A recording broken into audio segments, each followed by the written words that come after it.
The third thing that chiefs do is they forgive with ease.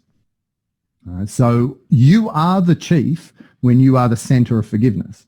Now, you've got to understand, forgiveness doesn't mean condoning behavior. So what management is it's correcting behavior.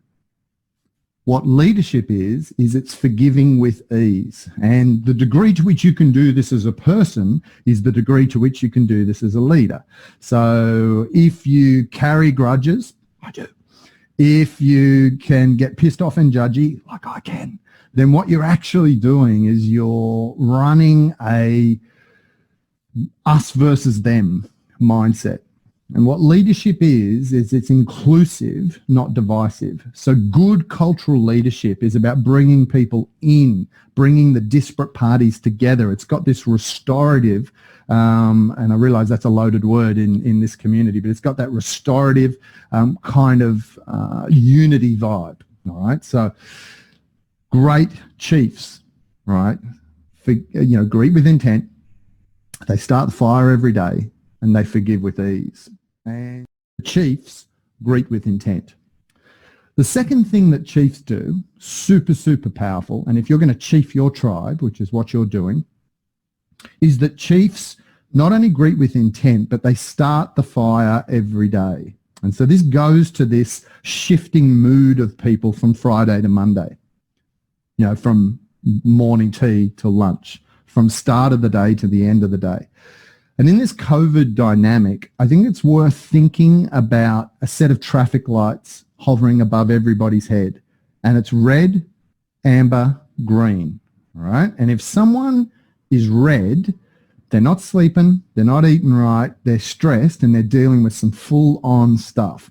I was talking to one member of the SLI who's got a border crossing issue with a member of their family who, if they were to cross that border, their quarantining will then affect their JobKeeper payments. It's like massive stuff. So it's code red, and that all you can do in code red is, what do you need?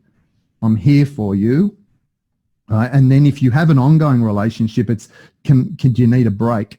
Is there something I can do for you? Can I hang out the washing? Can I, whatever the equivalent is. And so I think when a leader sees a member of their team who's code red, what you do is you don't demand functional responsibility of someone who's red.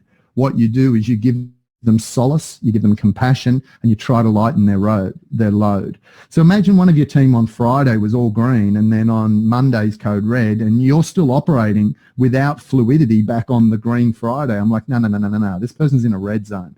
So even just in our relationships, it's almost what leaders do is they greet with intent, great chiefs, but they also start the fire every day. And so what they're doing is they don't expect the fire to have kept going over the weekend. Does that make sense? It's your job to go, okay, how's this going? Because you're the energetic leader of this team. You're at the center of the cultural impact of these people. You are the leader with authority and hopefully also with the impact of this energetic stuff, right? So it doesn't hurt, as we're at the start of this sort of leadership journey within the School Leadership Institute, it doesn't hurt to think of yourself as a chief. Now, I have a dear friend called Michael Henderson, who is the culture coach for the All Blacks in New Zealand, and he is also an anthropologist. And he believes that, like, schools and businesses are the new tribes.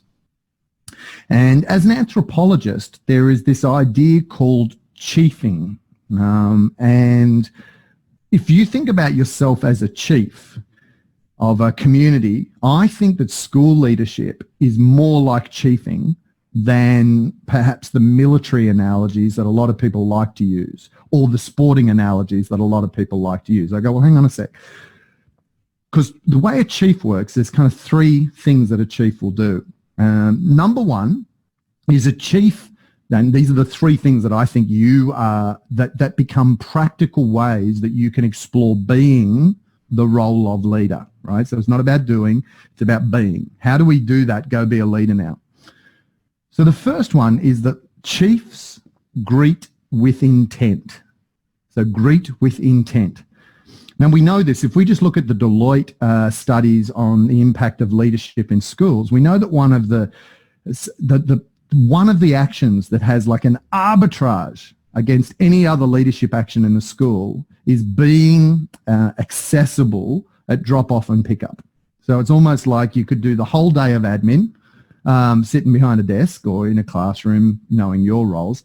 But if you're somehow present at drop-off and pick-up, particularly when it's really ugly hot, particularly when it's really bad and rainy, that has this. And so arbitrage is like, 1 unit of effort gives you like 20 units of result, right? Like of output. So it's disproportionate or asymmetrical. That greeting with intent is super powerful. So what does that mean? Does it mean that you look me in the eyes? Sure. One of the consequences of us greeting with intent might be an appropriate amount of eye contact, but you get that the eye contact's not the issue. Eye contact is like a technique that has nothing to do with the intent of greeting. It's do I acknowledge who you are and where you are and where we are and what we are together and what you are separate. And can you do all of that in the moment where you say hello?